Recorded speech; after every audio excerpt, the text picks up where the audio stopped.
Eu pedi para fazer essa introdução ao Cirilo hoje, porque eu quero aqui também apresentá-lo. Sei que a nossa igreja tem tido uma audiência rotativa e nem todos conhecem e sabem quem é o Cirilo. O Cirilo, ele é hoje o pastor da nova geração, responsável por coordenar um núcleo que envolve crianças, pré-adolescentes, adolescentes e jovens universitários. Todas as programações extra-dominicais, que aquelas que você muitas vezes vê, as promoções, encontros, invasão, acampa dentro, são coisas pelas quais o Cirilo tem idealizado e tem trabalhado. E hoje ele vai ter também a oportunidade de começar a nossa série de mensagens falando sobre o que desejamos nesta igreja essencial. Que você tiver alguma dúvida, se você quer falar sobre esse núcleo da nossa igreja, você tem a oportunidade de procurar o próprio Cirilo, de sentar com ele. Ele, como um bom mineiro, ele não vai recusar uma prosa, um café à mesa, e eu tenho certeza que vai ser um tempo também bastante abençoado. Quero orar por você, Cirilo. Obrigado, Senhor, por podermos ter o Cirilo na nossa equipe pastoral. Obrigado por aquilo que o Senhor tem feito através dele, a maneira preciosa como ele tem, Pai, entendido e tem sido sensível a essa nova geração. Que agora também ele possa ser usado pelo Teu Espírito Santo para despertarmos como igreja local, para entendermos também, Senhor, o nosso papel e como também acolher esta nova geração que queremos que seja verdadeiros discípulos de Jesus. Ó Pai, obrigado por tudo que o Senhor já fez até aqui, em nome de Jesus. Amém. Boa noite, gente. Vocês estão bem? Se tiver um queijinho, então, fica melhor ainda. Eu sou o Cirilo, eu sou o pastor aqui de Nova Geração. E quando o Fábio, a gente começou a conversar sobre o que a gente ia falar nesse mês de agosto, esse mês da Nova Geração, sobre o que a gente ia conversar, a gente vai ter agora no final do mês, então já anota aí na sua agenda, a gente vai ter um congresso de jovens e adolescentes aqui, no dia 26, 27 e 28. E a gente já estava conversando há alguns meses e a gente decidiu que o tema vai ser Igreja Relevante. Como é que a gente... Ali, ó. Como é que a gente pensa uma igreja, ou a gente pensa relevância, mas para os nossos dias de hoje, para essa nova geração, o que é relevância, o que é ser igreja, de resgatar esse pensamento, para que é uma igreja, para quem que é uma igreja. A gente vai conversar sobre esses temas, sobre igreja e sociedade, igreja e comunicação, igreja e Bíblia, como é que a gente lê a Bíblia. Então a gente vai conversar sobre tudo isso no congresso, mas o congresso é no final do mês. E a gente pensou, sobre o que a gente vai falar, qual série a gente vai trabalhar, a gente vai discutir, a gente vai expor nesses próximos 3 domingos. E aí, conversando com o Fábio, a gente pensou por igreja essencial, no sentido de uma igreja que tenha aquilo que é essencial e aquilo que dá sentido para a fé, principalmente pensando numa nova geração. E quando a gente fala igreja é um assunto ou uma palavra carregada de significado, mas carregada de história. Tem gente que, por exemplo, se eu falar igreja, vai ser o assunto da terapia. Eu falo que na minha terapia eu já falei sobre igreja, sobre crises que eu já tive, sobre trabalhar, mas ser a minha comunidade. Igreja, talvez se você fala para alguém, a palavra igreja seja o motivo de um trauma, de uma saudade, de uma culpa, de uma esperança, de uma possibilidade, de um caminho. Igreja é essa palavra que carrega muitos sentidos a partir da vivência de cada um. E sempre que eu começo a pensar, questionar sobre o que é ser igreja, eu revisito um texto que está lá em Atos 2. Se vocês quiserem me acompanhar. Os começos, eles são muito importantes para marcar algumas coisas. E Atos 2, quando está começando esse movimento de ser igreja, esse movimento que ainda não tem uma instituição, esse movimento que ainda é algo muito novo, o texto vai dizer, Atos 2, versículo 42, que eles se dedicavam ao ensino dos apóstolos e à comunhão, ao partir do pão e às orações. A igreja, quando ela surge, quando ela começa, tinha 4 coisas muito claras: ao ensino, à comunhão, o partir do pão e as orações. E pensando essas quatro disciplinas, se eu posso chamar assim, nos próximos 3 domingos a gente vai conversar sobre comunhão. No caso, hoje a gente vai falar, você vê lá em cima, vai ter amizades e comunhão, serviço, engajamento e espiritualidade. Vai ser o assunto que a gente vai conversar nos nossos próximos 3 domingos. E hoje a gente vai conversar um pouco sobre amizade, sobre comunhão. O problema é que comunhão ficou uma palavra meio banal. Porque quando a gente fala comunhão, às vezes a gente acha que é só colocar comida e virou comunhão. Ah, vai ter um pastel no final, é um momento de comunhão. Vamos se reunir aqui, fazer uma oração e é um momento de comunhão. E a gente tem esses momentos de comunhão e é importante esses momentos de comunhão. Mas às vezes ficou algo muito superficial. Porque a gente tem momentos de comunhão, mas a gente de fato não tem a comunhão, a gente não partilha, a gente não tem algo em comum, a gente não tem esse momento de dividir, de um trazer para a mesa não só um alimento, mas a vida. Então, quando a gente pensa comunhão, a gente acaba colocando essa palavra, é o momento onde a gente se reúne. Isso é importante. Mas existe comunhão, ou existe algo que é mais profundo do que essas nossas reuniões ou esses encontros superficiais. E comunhão é algo que a gente deveria pensar não só como uma palavra, mas como uma disciplina espiritual. A nossa fé, ela traz a comunhão, ou ela traz essa ideia de amizade, como uma disciplina espiritual. É interessante quando a gente vai para a narrativa do Gênesis, que Deus cria o ser humano, e Deus caminha com o ser humano todos os dias. Imagina você lá no jardim, dando uma volta com Deus, falando, hoje eu dei o nome para esse bicho aqui de jaguatirica, dei esse nome para esse aqui de hipopótamo. Esse outro aqui, castor. Como é que é? Otorrino. Não. Ornitorrinco. Otorrino é médico. Imagina você dando uma passeada com Deus todos os dias. E aí a gente tem gente na nossa fé que pensa assim, só Deus me basta. E aí de repente Deus, nesse jardim, onde ele caminhava com o ser humano, ele vira e fala, não é bom que o homem esteja só.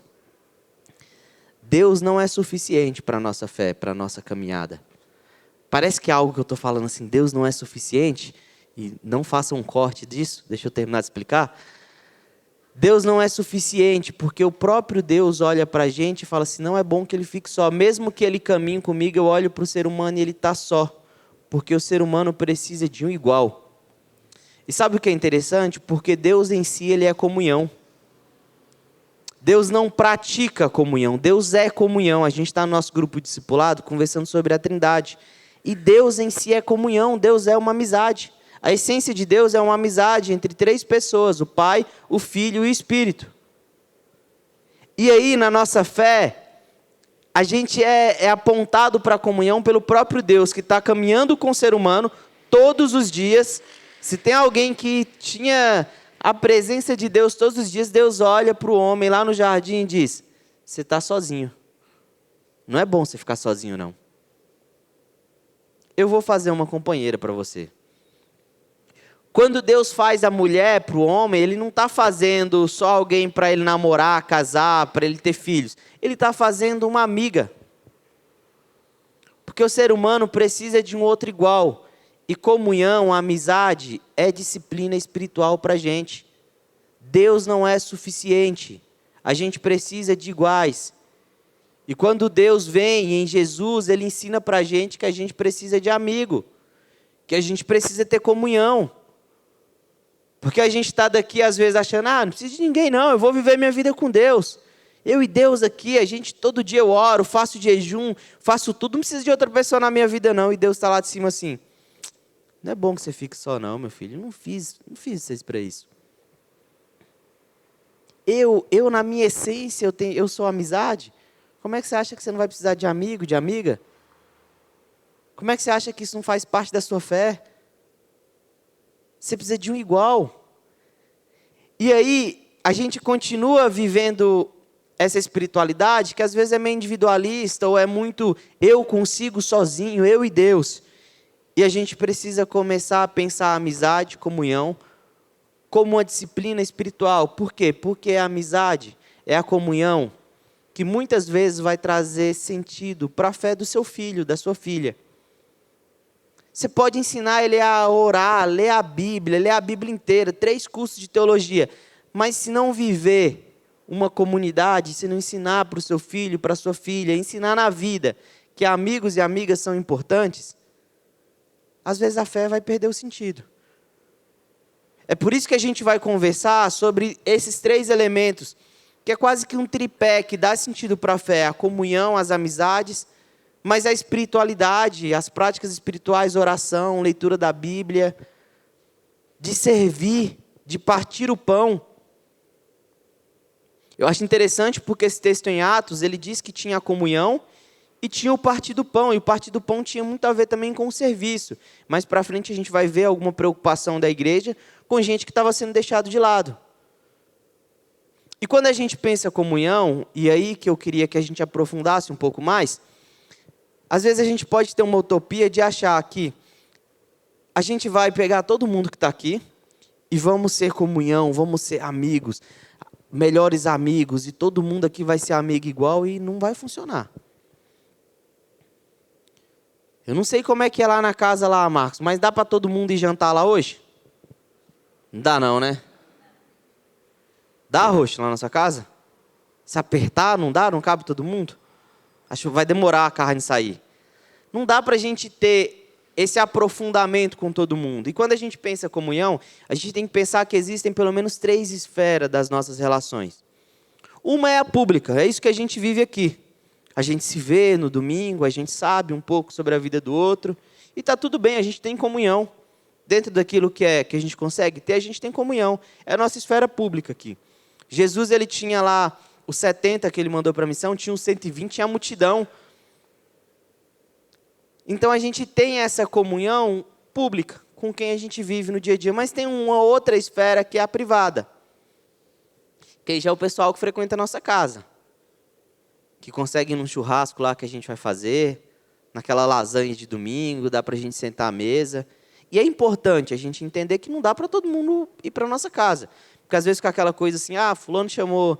Eu fui começar agora, pensar esse negócio de casamento aí, e a gente foi fazer a lista. E também descobri os preços, né, do buffet. E eu entendi, muitos amigos que nunca me convidaram, porque é caro.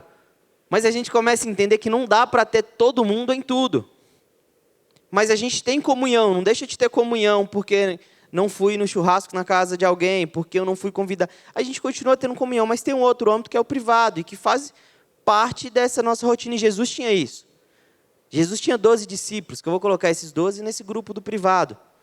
Mas existe um grupo menor ainda, que é o grupo da intimidade.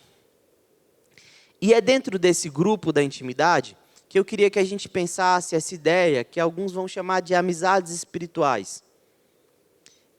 Esse aprofundamento dentro de um privado, onde são pessoas que vão partilhar da sua intimidade. Que não é só a pessoa que vai estar lá na sua casa no dia que você arrumou a casa, deu a faxina e está fazendo uma lasanha. Mas é a pessoa que vai estar no dia lá que está tudo bagunçado. É gente que faz parte da sua intimidade, a ponto de que você briguei com meu marido, com a minha esposa, essa pessoa viu. Porque ela faz parte da intimidade, é mais real, é mais... As coisas estão acontecendo aqui. Mas é nesse ambiente que se faz essa disciplina espiritual das amizades espirituais. E eu queria que a gente pensasse a partir de 2 textos. Jesus ensinando para a gente, através das relações, sobre o quão importante, ou sobre o que é ser um amigo ou uma amiga espiritual. O texto está lá em Mateus 17, a partir do versículo 1 mesmo.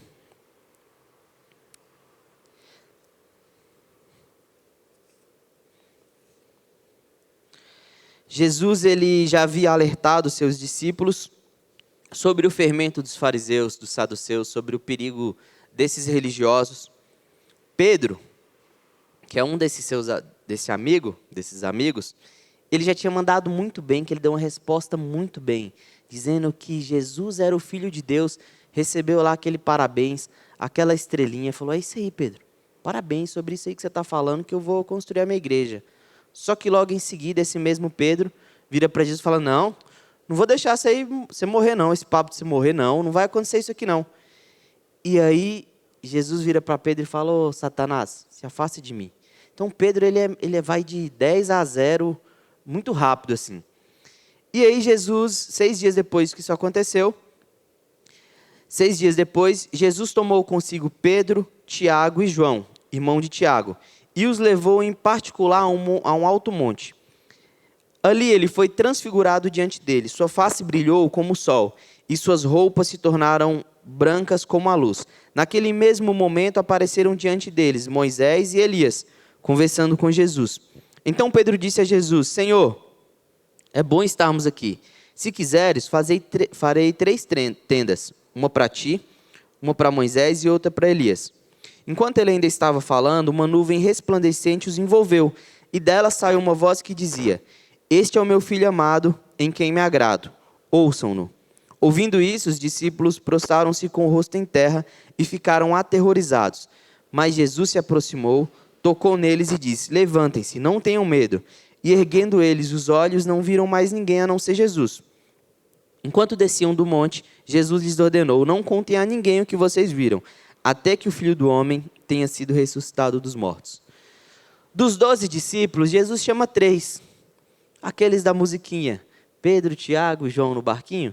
Jesus chama esses 3, esses amigos mais próximos, e chama para ir a um monte onde acontece um evento melhor do que fogueira de acampamento, onde acontece a transfiguração. Esses 3 discípulos, eles veem não só Jesus com o rosto resplandecendo, mas eles veem Moisés e Elias, os principais, ou talvez um dos principais nomes da fé deles, da história deles, que representava ali a lei, que representava os profetas.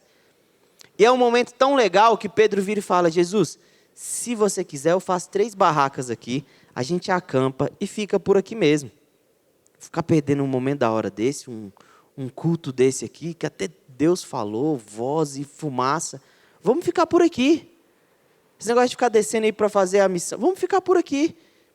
Jesus chama 3 amigos para compartilhar um dos melhores momentos. Ele convida esses 3 para fazer parte de algo que ele poderia ir sozinho. Mas ele partilha com esses 3 amigos. Eu brinquei hoje de manhã que se fosse a minha mãe e os meus irmãos aqui, não ia dar muito certo não. Porque a minha mãe ia com a gente lá no centro, no shopping, e aí pagava um sorvete e falava assim: ó, não chega em casa, não fala com seus irmãos não, tá? Porque senão vai falar: só dá sorvete para... E a gente já chegava assim: ganhei sorvete. E aí ela tinha que dar sorvete para os outros também. Mas ele vira para esses discípulos e fala assim: não conta para ninguém, até que eu ressuscite. Porque o texto chegou para a gente, né? E ninguém naquela época fofocou, acho que eles esperaram Jesus ressuscitar. Mas o fato é que Jesus tem esses 3 discípulos e que ele não inclui os 12 nisso. E está tudo bem, porque eram os 3 que ele era mais próximo. E aí a gente vai para um outro texto agora, que faz paralelo com esse texto também, que está em Mateus 26. A partir do versículo 36. O mesmo evangelista que escreve esse texto conta um outro texto com os mesmos personagens. E o texto diz assim: Então Jesus foi com seus discípulos para um lugar chamado Getsêmani e lhes disse: Sentem-se aqui enquanto vou ali orar. Levando consigo Pedro e os 2 filhos de Zebedeu, começou a entristecer-se e angustiar-se. Disse-lhes então: A minha alma está profundamente triste, numa tristeza mortal. Fiquem aqui e vigiem comigo. Indo um pouco mais adiante, prostrou-se com o rosto em terra e orou: Meu pai, se for possível, afasta de mim esse cálice. Contudo, não seja como eu quero, mas sim como tu queres. Depois voltou aos seus discípulos e os encontrou dormindo. Vocês não podem vigiar comigo nem por 1 hora? Perguntou ele a Pedro. Vigiem e orem para que não caiam em tentação. O espírito está pronto, mas a carne é fraca. E retirou-se outra vez para orar. Meu pai, se não for possível afastar de mim esse cálice sem que eu beba, faça-se a tua vontade. Quando voltou de novo, os encontrou dormindo, porque seus olhos estavam pesados. Então os deixou novamente e orou pela 3ª vez, dizendo as mesmas palavras. Depois voltou aos discípulos e lhes disse: Vocês ainda dormem e descansam? Chegou a hora. Eis que o Filho do Homem está sendo entregue nas mãos de pecadores. Levantem-se e vamos. Aí vem aquele que me trai. Dois momentos, duas histórias muito diferentes. Em uma, Jesus está vivendo um momento de euforia, de alegria, onde ele está ouvindo a voz do próprio Pai, onde ele está num ambiente da espiritualidade, talvez um ambiente, como é que eu posso, extraordinário. E ele chama esses três para partilhar desse momento. Mas em outro, ele está vivendo um dos maiores momentos de angústia que a gente tem relatado, onde o próprio texto vai dizer que ele diz: eu estou angustiado. Onde ele faz talvez a oração mais difícil da vida dele, de dizer: Deus, se der, eu não quero passar por isso aí não, mas que seja feita a tua vontade. Ele já vinha falando que ele ia morrer. Não era uma novidade nem para ele, nem para os discípulos. Lá em Mateus 16, ele já tinha tido essa conversa com Pedro. E agora ele está num momento onde está chegando perto, está gerando uma angústia. E aí ele chama esses três amigos para estar com ele no momento de dificuldade.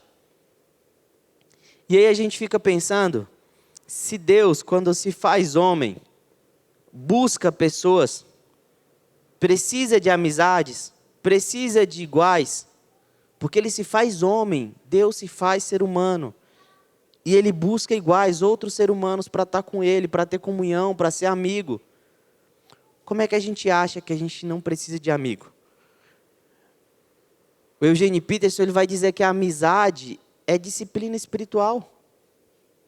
Como é que a gente acha que a gente não precisa de amigo?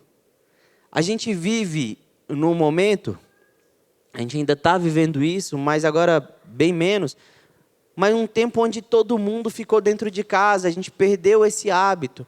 E se você acha que para você já é difícil hoje voltar a exercitar esse hábito de comunhão, de estar junto, imagina para crianças, para adolescentes que ficaram esses 2 anos distantes. A gente vê isso no Primeira Kids.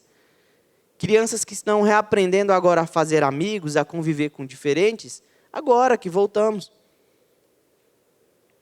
Tem adolescente que talvez estivesse aqui, que estava começando a fazer um amigo e ficou esse tempo todo online e agora está conhecendo e aprendendo a ter essa amizade.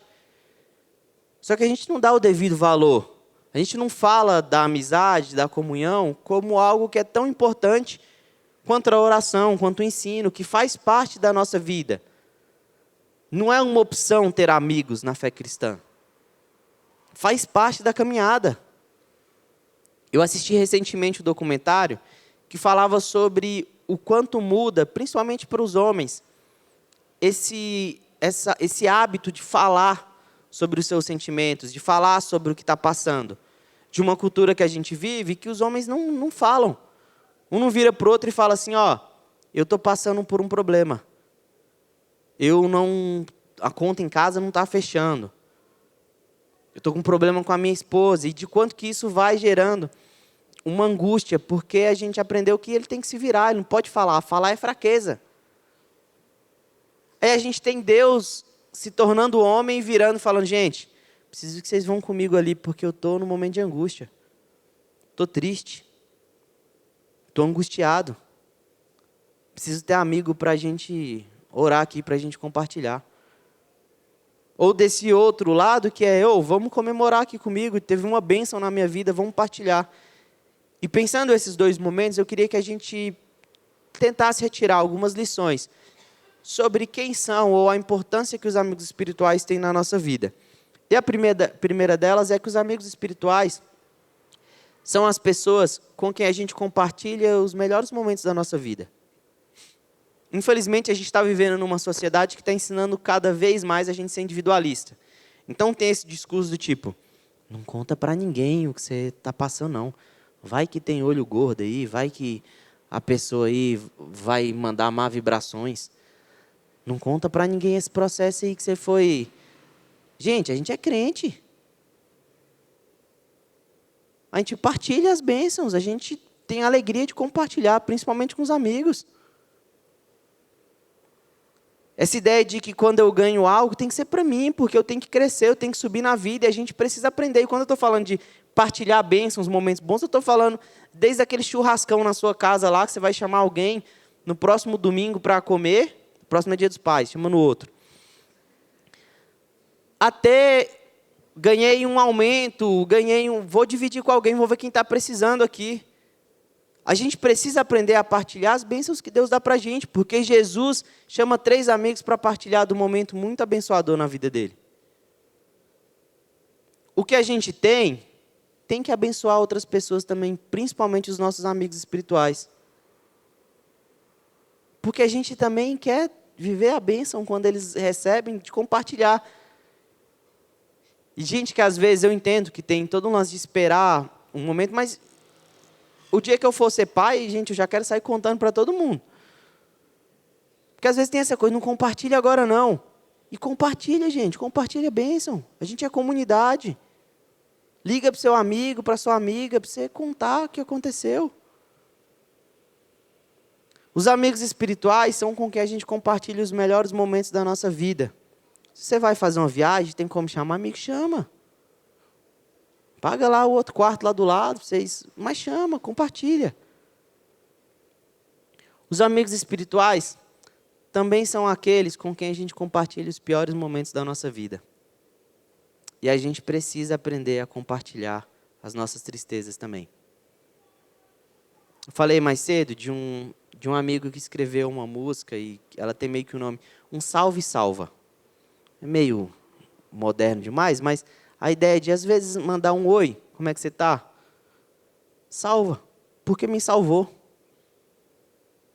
Me salvou na época do seminário, me salvou na época da pandemia. Gente que me mandou ovo de Páscoa na pandemia, eu fiquei muito feliz, gente. Eu não recebi ovo de Páscoa, eu morava sozinho aqui. E gente que trouxe esse ambiente de um abraço, de me acolher, mandando ovo de Páscoa. Foi bom. Eu gosto de chocolate também, mas foi bom pelo significado. E foi difícil para mim estar na pandemia, numa cidade que eu não conhecia ninguém, tinha acabado de chegar na igreja, não conhecia muita gente, ter que ficar trancado em casa. E eu sei o quanto que gente que mandou uma mensagem, que se aproximou, me salvou. Porque não foi um momento muito fácil assim, não foi um tempo muito fácil. E às vezes a gente está vivendo do lado de pessoas que estão sozinhas por dentro. Que isso que Deus viu em Adão, de não é bom que o homem esteja só, tem gente que está vivendo essa solidão, gente que talvez esteja aqui, está vivendo essa solidão. E às vezes a gente está vivendo e a gente também não consegue falar, vamos orar, porque estou num momento de angústia. E a gente olha para a vida de Jesus e ele ensina para a gente que é importante a gente ter quem chamar para o momento de angústia. Quem compartilhar o momento de tristeza. Tem muita gente só. Tem gente só dentro de casa. E a gente precisa aprender a partilhar os nossos momentos de tristeza, porque a gente é comunidade. Esse papo que a gente é família, que a gente canta, que a gente lê, não pode ser só um discurso, gente. Se é família, a gente tem que aprender a contar para um momento difícil também. Eu não estou dizendo que você tem que mandar uma mensagem no grupão do WhatsApp lá da igreja, mas ter amigos espirituais com quem você possa dizer, tô na bad, estou mal. Estou precisando falar. Estou precisando orar. Estou precisando de alguém para compartilhar isso que eu estou vivendo aqui, porque eu estou angustiado. Jesus ficou angustiado. Você acha que você não vai ficar angustiado, angustiada? Você vai ficar, e é importante a gente ter amigo para isso. A terceira lição que esses textos me ensinam é que os amigos espirituais, e aí eu queria fazer uma diferença, porque a gente tem que ter amigos. E a gente tem que ter amigos não crentes. Tenham amigos não crentes, gente. Não fica só na bolha de vocês, achando que... Porque a gente precisa ter, é pedagógico, é importante. A gente sai um pouco da nossa bolha, é missão a gente ter amigo não crente. Mas os amigos espirituais são aqueles que você sabe que você pode compartilhar angústias da alma, que partem do mesmo princípio de fé que vocês, que tem coisa que você vai poder compartilhar, que ele sabe do que você está falando, que ela sabe do que você está falando. E por isso que a terceira lição é, tenham amigos e amigos espirituais que te levem para Deus. Nos dois momentos, Jesus leva de alguma forma os discípulos para que eles percebam Deus. Seja no momento de euforia, de ouvir a voz de Deus, de ver Moisés, de ver Elias, seja no momento de tristeza, que ele chama os discípulos para orarem. Em casa, a gente conseguiu construir esse hábito. A gente não é a família modelo, não. Está longe disso. Mas a gente conseguiu construir um hábito que é, quando as coisas estão apertadas, a gente aprendeu a ligar um para o outro para orar. Então, meu irmão me liga, eu ligo para minha mãe me liga, meu pai me manda mensagem. Meu pai não liga muito, ele é mais da mensagem. Mas a gente aprendeu a criar esse hábito de, estou passando por isso aqui, ora por mim. E a gente precisa trazer isso para as nossas amizades. Eu consegui levar isso para os meus amigos. Eu tenho um amigo do seminário, o Israel, que inclusive vai falar no congresso, vocês vão conhecer ele. Que às vezes a gente se liga e conversa e eu tenho que falar, Isra, ora por mim aí, porque eu estou passando por isso aqui. Estou em crise nessa área da minha vida aqui. Vamos orar? A gente tem que ter essa liberdade e essa disciplina de virar e falar, vamos orar junto? Estou passando por isso aqui, você pode orar por mim? Amigos espirituais nos aproximam de Deus, seja pela oração, seja pelo partilhar de uma bênção, mas os amigos espirituais são aquelas pessoas que nos aproximam e nos apontam para Deus. E a gente não tem que pensar só quem a gente tem assim, mas de ser alguém assim na vida do outro. A quarta lição que esse texto me ensina é que eles vão errar. Os nossos amigos e amigas espirituais, eles vão errar com a gente. A gente tem eu brinco que o Pedro, para mim, o discípulo Pedro, para mim, ele é uma figura, assim. Porque ele dá tanta bola dentro, mas tanta bola fora. E aí você vê Pedro falando uma coisa, Jesus elogiando ele, e depois Pedro falando, afasta de mim, Satanás. E aí você vê esses discípulos, os amigos espirituais de Jesus passando por um momento de angústia, e o que os caras estão fazendo? Dormindo. Foram dormir. O mestre, aquele que eles têm como Salvador, o Messias, aquele que é amigo deles, que caminha com eles, virou para eles e falou assim, estou precisando da ajuda de vocês, vamos comigo orar? Vamos, Jesus. Que é homem de oração. Eu imagino Pedro assim, né? Que homem de oração, cabra de oração. Vamos lá, Jesus. Começa aí. Daqui a pouco o Pedro. E Jesus, e 3 vezes, gente, 3 vezes. 3 vezes dá. A terceira vez você já deu uma acordada ali, já tomou 3 broncas. Não tinha um Red Bull na época, não tinha um cafezinho, mas dava para ficar acordado ali. Mas Pedro erra com Jesus. E não só ali, como antes Jesus já tinha falado, Pedro, você vai me negar. Mas ainda assim, quando Jesus ressuscita, é Pedro que ele chama de canto e fala assim, Pedro, você me ama? Então, cuida das minhas ovelhas. Os amigos espirituais, eles vão errar com a gente. Porque a gente também vai errar com eles. Os amigos de Jesus erraram com ele. E aí é importante a gente entender que dentro da disciplina da amizade espiritual, a gente exercita o perdão. Brinquei hoje de manhã, mas é uma brincadeira séria. Se você tem um amigo ou uma amiga que errou com você, e você entrou naquela coisa de crente de falar assim, o dia que Deus mandar, eu perdoo, mas por enquanto eu estou aqui. Hoje estou te falando, Deus está mandando hoje. Não vou bater aqui e fazer assim, mas Deus está falando, perdoa. Perdoa seu amigo que errou com você, porque você também pode errar com ele. Os amigos de Jesus erraram com ele, Jesus perdoou. Talvez aquela amiga que fez um comentário ou falou alguma coisa que você ficou chateada, mas que faz parte da sua caminhada espiritual, manda uma mensagem hoje. Perdoa. Porque não dá para a gente viver essa disciplina se a gente não aprender a perdoar, não, gente. A gente olha para a vida de Jesus e a gente só vê a gente errando com ele, mesmo assim ele dando uma segunda chance. Uma terceira, uma quarta. Se eu for olhar minha caminhada, os 70 vezes 7 lá já passou, já deu. Pode colocar um ao quadrado ali que ainda assim já bateu. A amizade espiritual vai errar com a gente. Não adianta a gente ter essa utopia de achar que uma amizade espiritual é aquela coisa perfeita. A gente precisa de amigos para a gente compartilhar as nossas bênçãos, as nossas tristezas, as nossas dificuldades.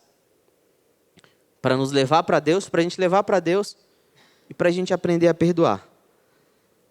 Não dá para a gente viver uma espiritualidade sem amizade. E quando eu estou dizendo isso num culto, pensando na nova geração, eu estou dizendo porque uma das coisas que a gente se esforça muito é para ensinar para os filhos de vocês, para ensinar para as crianças, que é importante que eles tenham amigos e amigas. Gente que vai caminhar com eles nessa caminhada de fé do Evangelho. E se vocês, pais, mães, avós, tios, se vocês não aprenderem a ensinar isso na vida, não vai fazer sentido a gente ficar só num discurso. Lá em casa a gente sempre viu a minha mãe e a gente consegue ver claramente quem são as amizades espirituais dela. Gente que era colega de trabalho, mas hoje é família para a gente. A gente conseguiu trazer um pouco isso, eu, minha irmã, para a nossa vida, de a gente ter amigos que a gente pode contar para tudo. Mas isso precisa ser uma disciplina na nossa vida, a gente tem que ensinar isso através do exemplo, para que uma nova geração possa perceber o quanto que é importante o amiguinho, a amiguinha lá da sala, ser um amigo de caminhada. Durante a pandemia, a gente começou o ministério com os pré-adolescentes, estava sem ministério com pré-adolescentes, e a maioria das programações que a gente fez foi pensando desses pré-adolescentes se divertirem. Ir para um parque, fazer um piquenique, um cinema. E eu lembro que algumas pessoas me perguntavam assim, mas não vai ter uma parte de ensino, não vai ter... Ensino é muito importante, a gente faz parte, a gente vai falar sobre isso. Mas naquele momento específico que a gente estava vivendo, a gente precisava que esses pré-adolescentes aprendessem a ser amigos. Porque no dia da angústia, no aperto, o que vai fazer com que eles se mantenham ali é ter uma amizade. Por isso que a gente pensa, não que um é melhor que o outro, mas que isso tudo é integral. As amizades, a oração, o ensino, essa prática de espiritualidade, isso engloba tudo. E talvez a amizade seja uma que a gente negligencia, porque a gente não vê como espiritual ter amigos. A gente espiritualiza as outras, mas essa a gente não transforma ou não pensa como algo espiritual. É pensar que essas crianças, que esses adolescentes, eles precisam entender que Jesus é um amigo, mas Jesus também é um amigo que se faz presente através dos outros amigos, através das amigas. É pensando nessa nova geração que a gente quer que daqui a um tempo, quando talvez comece uma crise ou alguma coisa, o que faça sentido não é a estética da igreja. Que o motivo de vir na igreja não é porque é uma obrigação dos pais, mas que eu estou indo na igreja para encontrar meus amigos. Eu vou na igreja porque eu vou encontrar os meus amigos. Até porque se a gente for parar para pensar, se não for isso, vai virar um cardápio e a gente vai escolher o que a gente quer. A igreja que eu quero é a com fumaça, parede preta, é a com louvor assim, é com... E não é isso que vai trazer sentido para a fé. O que vai trazer sentido para a fé é a caminhada, a espiritualidade, mas as amizades também. E é por isso que é importante a gente tratar a amizade espiritual, como uma disciplina. Eu gosto muito de transformar músicas em orações. E tem uma música que quando eu penso as minhas amizades, quando eu penso o amigo que eu quero ser, os amigos que eu quero por perto, que essa música ela é uma espécie de oração para mim. Eu imagino que vocês conheçam essa música. Quem veio de manhã já está dando uma risada, mas é sério que essa música é uma oração para mim. E eu queria ler, porque eu não vou cantar, Márcia. Eu prometo. Eu não tenho, lá em casa a gente disputa, eu e minha irmã, quem que é o que menos passou na fila do canto.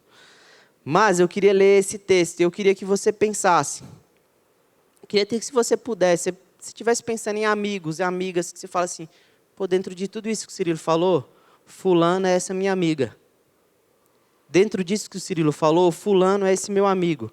E eu queria te desafiar, até se você quiser mandar aqui ou quando chegar em casa, mas mandar uma mensagem de que você cultive essa amizade, de que você exercite essa amizade, não só como algo do acaso, mas como uma disciplina espiritual. Igual eu faço com os pré-adolescentes, com as crianças, para casa. Tarefa para casa. Durante essa semana, invista, chama para almoçar, chama para tomar um café, para compartilhar. Exercite isso. Como você faz seu devocional, como você faz seu momento de oração, tem um momento de mandar uma mensagem para essa pessoa. E eu vou ler essa música que eu faço como oração, não é para vocês rirem, tá? É sério. A música diz assim: amigo, estou aqui. Não é para rir, gente. Se a fase é ruim e são tantos os problemas que não têm fim, não se esqueça que ouviu de mim. Amigo, estou aqui. Os seus problemas são meus também. Isso eu faço por você e mais ninguém. O que eu quero é ver o seu bem. Amigo, estou aqui. Os outros podem ser até bem melhores do que eu, como os amigos são. Porém, amigo seu é coisa séria, pois é opção de coração, viu? O tempo vai passar, os anos vão confirmar as 3 palavras que eu proferi. Amigo, estou aqui. Para quem pegou a referência, é um filme muito bom. Do Toy Story, né, Alice? É muito bom esse filme, não é? E eu lembro que eu ouvi essa música e eu falei que música profunda. É esse tipo de amigo que eu quero ser para os meus amigos espirituais. Alguém que está presente, alguém que está ali. Alguém que nesse momento, onde talvez Deus está olhando lá de cima e falando assim, não é bom que o fulano esteja só.